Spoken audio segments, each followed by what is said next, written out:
ఇక మళ్ళీ అదే డ్రామా, మళ్ళీ అదే సర్కస్. బీసీ రిజర్వేషన్ల పేరుతో ఢిల్లీలో కాంగ్రెస్ పెళ్లి మొగ్గలేసింది. రాజధానిలో వింత వీధి నాటకాలు ప్రదర్శించింది. కేవలం బీఆర్ఎస్ పై బురద జల్లడం కోసమే ఢిల్లీలో దొంగ ధర్నాలు చేసింది కాంగ్రెస్ పార్టీ. ఇక ఈ అంశానికి సంబంధించిన మరింత సమాచారం మా రిపోర్టర్ ప్రదీప్ ఫోన్ లైన్ ద్వారా అందిస్తారు. అయితే ప్రదీప్, చెప్పండి, ఇప్పుడు బీసీ ప్రజలను మభ్యపెట్టడానికే ఈ ఢిల్లీలో జరిగేటువంటి ధర్నా దీక్ష అనుకోవచ్చా? రేవంత్ రెడ్డి బీసీ రిజర్వేషన్ అంశాన్ని ఒక రాజకీయ డ్రామాగా చూస్తా ఉన్నారు. ఎన్నికల్లో బీసీ డిక్లరేషన్ పేరుతో కామారెడ్డిలో బీసీ డిక్లరేషన్ ప్రకటించారు. స్థానిక సంస్థల ఎన్నికల్లో 42% రిజర్వేషన్ ఇస్తామని హామీ ఇచ్చారు. కులగణన చేశారు. 160 కోట్లతో కులగణన చేశారు. కులగణన కూడా తప్పుల తడకగా ఉంది. రేవంత్ సర్కారుకు బీసీల పట్ల చిత్తశుద్ధి లేదు. ఎందుకు అంటే బీసీలే రేవంత్ రెడ్డి సర్కార్పై ఆ తిరుగుబాటు జెండా ఎగరవేస్తా ఉన్నారు. గాంధీ భవన్ వేదికగా బీసీలు వివిధ కులాలకు సంబంధించిన బీసీలు ఆందోళన కూడా చేసినటువంటి పరిస్థితులు చాలా ఉన్నాయి. యాదవ సామాజిక వర్గానికి సంబంధించి కావచ్చు, ముదిరాజ్ సామాజిక వర్గానికి సంబంధించి కావచ్చు, మాకు అన్యాయం జరుగుతుందని మాట్లాడినటువంటి పరిస్థితి. అయితే రేవంత్ రెడ్డి ఢిల్లీలో ఇదైతే జంతర్ మంతర్ వద్ద ధర్నాకు చేపట్టినటువంటి నేపథ్యంలో కేవలం పొలిటికల్ డ్రామా, పొలిటికల్ మైలేజ్ కోసమే రేవంత్ రెడ్డి ఆ బీసీల ధర్నా పేరుతో ఢిల్లీ వెళ్ళారు. ఎందుకంటే బీసీల రిజర్వేషన్ సాధ్యం కాదని తెలిస్తే ఏదైతే అసెంబ్లీలో చేసినటువంటి తీర్మానాన్ని రాష్ట్రపతికి పంపారు. అది ఆమోదం పొందదని తెలిసి కూడా ఏదైతే ఆర్డినెన్స్ తీసుకొస్తామని ఆర్డినెన్స్ కూడా న్యాయపరంగా ఇబ్బందులు ఉంటాయి, అది సాధ్యం కాదని తెలుసు. ఎందుకంటే అంతకంటే ముందే రేవంత్ రెడ్డి ఏదైతే బీసీల రిజర్వేషన్ పెంపు సాధ్యం కాకపోతే రాజకీయ పరమైనటువంటి రిజర్వేషన్ల పెంపు చేస్తామని చెప్పారు. స్థానిక సంస్థల ఎన్నికల్లో కాంగ్రెస్ పార్టీకి సంబంధించి 42% రిజర్వేషన్లు పార్టీ పరంగా అమలు చేస్తామని కూడా ఆయన మాట ఇచ్చినటువంటి పరిస్థితి. అయితే ఇది అంతా సాధ్యం కానటువంటి పరిస్థితి. ఎందుకంటే గతంలో కూడా అసెంబ్లీ ఎన్నికల్లో బీసీలకు పార్లమెంటుకు 2 సీట్లు ఇస్తామని హామీ ఇచ్చారు. ఆ హామీని తుంగలో పెట్టారు. ఇప్పుడు కూడా అదే పరిస్థితి వచ్చేటువంటి అవకాశం ఉంది. కానీ మేము ప్రయత్నాలు చేశాము. ఢిల్లీ స్థాయికి వెళ్ళి ఆందోళన చేసి కేంద్రంపై ఒత్తిడి పెంచాము. కానీ బీజేపీ కేంద్ర ప్రభుత్వం బీసీల రిజర్వేషన్ పెంపు చేయలేదు అని చెప్పే ప్రయత్నం ఒకటైతే, రెండోది న్యాయపరంగా చిక్కులు వస్తే అటు బీజేపీ పైన లేదా బీఆర్ఎస్ పైన నెపం వేసి తప్పించుకునేటువంటి ప్రయత్నం చేయడం కోసమే రేవంత్ రెడ్డి ప్రయత్నాలు చేస్తుంది తప్ప బీసీలకు రిజర్వేషన్ల పెంపు విషయంలో ఆయనకు చిత్తశుద్ధి లేదనేది ఆ పార్టీ వర్గాలు చెప్తున్నటువంటి పరిస్థితి.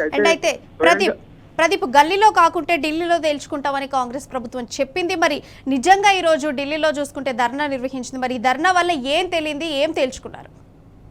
తమిళనాడు ముఖ్యమంత్రిగా ఉన్నటువంటి జయలలిత, నేను ఏదైతే బీసీల రిజర్వేషన్ పెంపు కోసమే ఢిల్లీ వెళ్తున్నాను, బీసీల రిజర్వేషన్ పెంపుతోటి నేను తిరిగి తమిళనాడుకు వస్తానని ఆమె ప్రకటించి వెళ్లారు. 9 రోజుల పాటు ఢిల్లీలో ఉండి ఆమె ఆందోళన చేసి రిజర్వేషన్ల పెంపు చేయించుకున్నటువంటి పరిస్థితి. కానీ రేవంత్ రెడ్డికి ఆ స్థాయి చిత్తశుద్ధి కానీ లేదా ఆయనకు బీసీల రిజర్వేషన్ల పెంపు విషయంలో ఆయనకు ఇంట్రెస్ట్ లేదు. కేవలం పొలిటికల్ డ్రామా, మేము ప్రయత్నాలు చేస్తాము, వాళ్ళు ఇవ్వలేదని చెప్పుకోవడం కోసమే ఢిల్లీకి వెళ్లి తూతూ మంత్రంగా ధర్నా చేసి తిరిగి రేపు కూడా అక్కడ రాష్ట్రపతిని కలుస్తామని చెప్తున్నారు. అది కలిసి తిరిగి రిటర్న్ వచ్చేటువంటి అవకాశం ఉంది అపాయింట్మెంట్ ఇస్తే. కానీ రేవంత్ రెడ్డికి బీసీల పట్ల చిత్తశుద్ధి లేదు. అది స్వయంగా ఆ పార్టీకి సంబంధించినటువంటి బీసీ నేతలు చెప్తున్నటువంటి పరిస్థితి అయితే ఉంది. పొలిటికల్ డ్రామా, ఈ పొలిటికల్ డ్రామా స్థానిక సంస్థల ఎన్నికల్లో ఏ మేరకు పనిచేస్తుంది?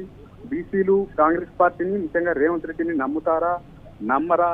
రేవంత్ రెడ్డిని విశ్వసించకపోతే ఆ పార్టీకి స్థానిక సంస్థల ఎన్నికల్లో ప్రజలు ఏ రకంగా తీర్పిచ్చేటువంటి అవకాశం ఉంది? ఇవన్నీ చర్చజరుపుతున్నటువంటి పరిస్థితి మనం చూస్తా ఉన్నాం. రేవంత్ రెడ్డి మొదటి నుంచి ఆయన స్వయంగా ముందే ప్రకటించి ఉన్నారు, పొలిటికల్ గా రాజకీయ పరంగా కాంగ్రెస్ పార్టీ పరంగా 42% రిజర్వేషన్లు ఇస్తామని ఆయన చెప్పినటువంటి నేపథ్యంలో అదే చేసేది ఉంటే ఢిల్లీ వెళ్లి డ్రామాలు చేయాల్సినటువంటి అవసరం ఉంది. ఒకవేళ గల్లీలోనే తెలుసుకోవాల్సినటువంటి పరిస్థితి ఉంటే ఢిల్లీకి వెళ్లి తూతూ మంత్రంగా ధర్నాలు చేయాల్సినటువంటి అవసరం ఆగత్యం ఎందుకు వచ్చిందన్నటువంటి చర్చ కూడా జరుగుతూ ఉంది. ఇది రేవంత్ రెడ్డి ఢిల్లీకి వెళ్ళడం అది ఇంకా ఎక్కువ మైనస్ అయింది అన్నటువంటి చర్చ కూడా నడుస్తుంది. ఏదేమైనా రేవంత్ రెడ్డికి కాంగ్రెస్ పార్టీ ఒకవేళ ప్రదీప్, దీక్ష చూసుకుంటే ఢిల్లీలో జరుగుతుంది. ఢిల్లీలో జరిగినప్పటికీ కూడా అగ్రనేతలు రాకపోవడానికి రీజన్ ఏమంటారు? రేవంత్ రెడ్డి ముఖ్యంగా బీసీల విషయంలో ముందు నుంచి వ్యతిరేకంగా ఉన్నారన్నటువంటి చర్చ నడుస్తా ఉంది. ఎందుకంటే అసెంబ్లీ ఎన్నికల్లో పార్లమెంటుకు 2 సీట్లు ఇస్తామన్నారు, 2 ఇవ్వలేదు. అది ఎవరైతే బలమైన అభ్యర్థి ఉన్న చోట బీసీలకు ఇవ్వడం సాధ్యం కాదని చెప్పారు. రేపు లోకల్ బాడీ ఎన్నికల్లో కూడా ఇదే జరిగేటువంటి అవకాశం ఉంది. ఎందుకంటే గెలిపే ప్రామాణికంగా చూసేటువంటి అవకాశం ఉంది. అక్కడ బీసీలకు ఒకవేళ టికెట్ ఇవ్వాలనుకున్నప్పటికీ బీసీలు అయితే గెలవరు అని చెప్పేటువంటి ప్రమాదం కూడా కొంచెం ఉన్నటువంటి పరిస్థితి. మొత్తానికైతే రేవంత్ రెడ్డి వ్యవహార శైలి కాంగ్రెస్ లో కొంత చర్చనీయాంశం అవుతా ఉంది. ముఖ్యంగా బీసీలను మోసం చేయడంలో కోసమే ఈరోజు ఢిల్లీకి వెళ్లి ఆర్భాటంగా ధర్నా చేసి అనవసరమైనటువంటి విమర్శలు, అక్కడ కూడా పొలిటికల్ విమర్శలు, బీఆర్ఎస్ పైన విమర్శలు కావచ్చు లేదా ఇతర విమర్శలు చేసినటువంటి పరిస్థితి.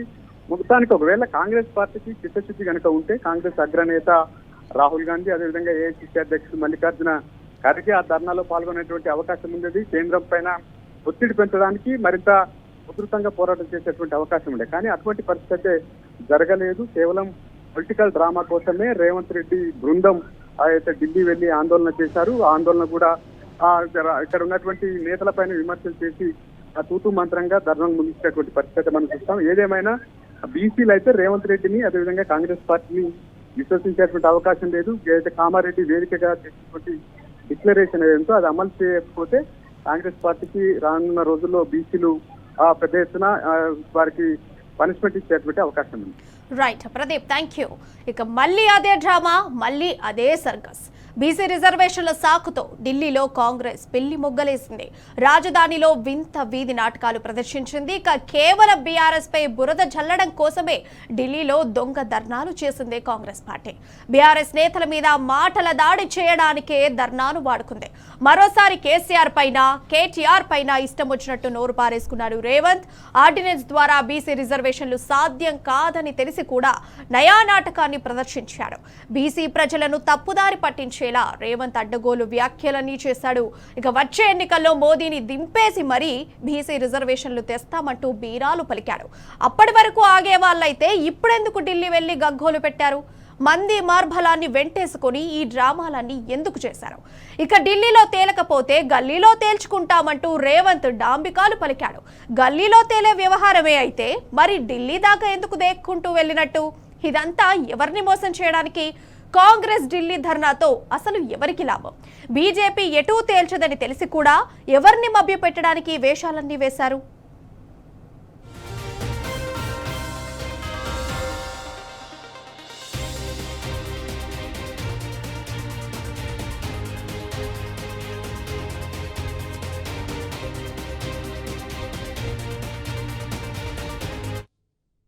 ఇక ఢిల్లీలో కాంగ్రెస్ ధర్నా అట్టర్ ఫ్లాప్ అయింది. సొంత పార్టీ చేసిన ధర్నాకు రాహుల్ గాంధీ ముఖం చాటేశారు. రాహుల్ ధర్నాలో పాల్గొంటారని పొద్దంతా రేవంత్ భాగా మీడియా ప్రచారం చేసింది. రాహుల్ వస్తాడు, అంతు తేలుస్తాడంటూ తెగ ఊదరగొట్టింది. అయితే కనీసం ధర్నా వైపు కన్నెత్తి కూడా చూడలేదు రాహుల్. సొంత పార్టీ ధర్నానే కాంగ్రెస్ అధిష్టానం పట్టించుకోలేదు. తెలంగాణ ప్రభుత్వం అంతా ఢిల్లీకి వచ్చినా లైట్ తీసుకుంది హైకమాండ్. కాంగ్రెస్ అగ్రనేత మల్లికార్జున ఖర్గే కూడా ధర్నా దిక్కు చూడలేదు. సొంత పార్టీ ధర్నాను వదిలేసి పార్లమెంటులో మరో ధర్నాలో పాల్గొన్నారు ఖర్గే. రాహుల్ ఖర్గే రాకపోవడంతో ఇవాల్టికింతే అన్నట్టు దుకాణం బంద్ చేసుకున్నాడు రేవంత్.